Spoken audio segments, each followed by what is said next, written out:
Hey, good morning. Welcome to a Thursday edition of 5 Minutes with Phil.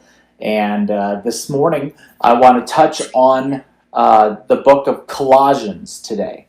And this is a similar theme to something that I covered a few days ago. And I want to go ahead and do it again because it's just so important to me. And I really feel like God is wanting to speak to His church about this topic.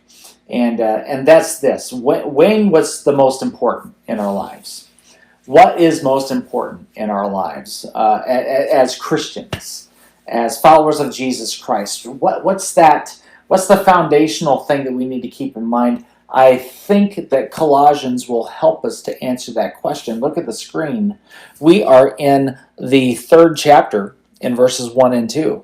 And here's what it says. Since then, you have been raised with Christ. Set your hearts on things above, where Christ is, seated at the right hand of God.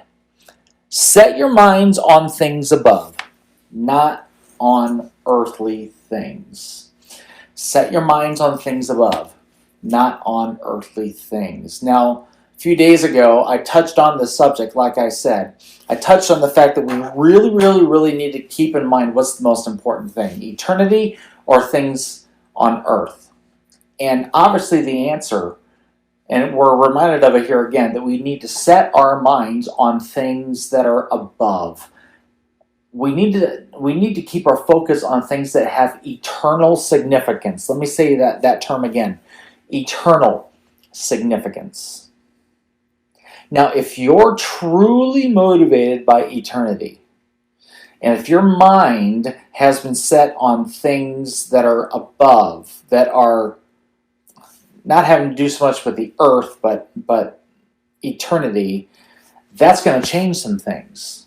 It's going to change how you treat people tremendously. It's going to change how you treat total strangers. It's going to change how you treat people who don't know the Lord yet.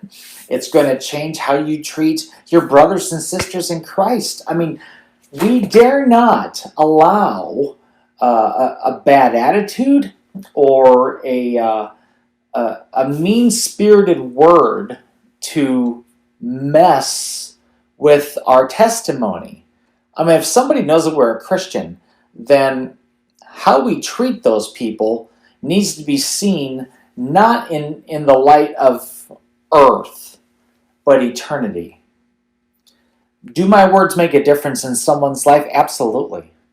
Could my words make an impact on somebody serving Jesus or choosing not to serve Jesus? Absolutely.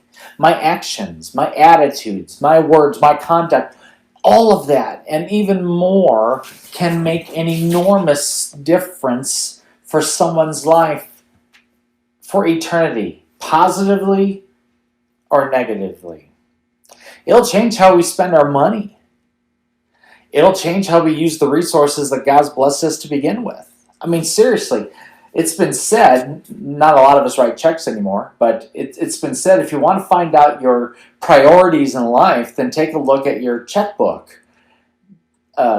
If we modernize this, we'd say take a look at how you spend your money.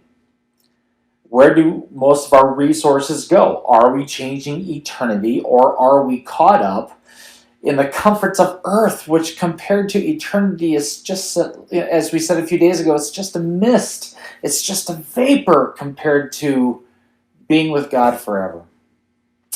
So this morning, I want to challenge you with this thought to use your time, your resources, your words, your actions, your attitudes, use them wisely through the filter of eternity. Everything you do, I promise you, can make a difference for eternity. Let's have it be a positive difference in the lives of others. Okay? I'm going to let you go on that. Thank you so much for joining me. God bless you. We will see you next time, Lord willing. God bless.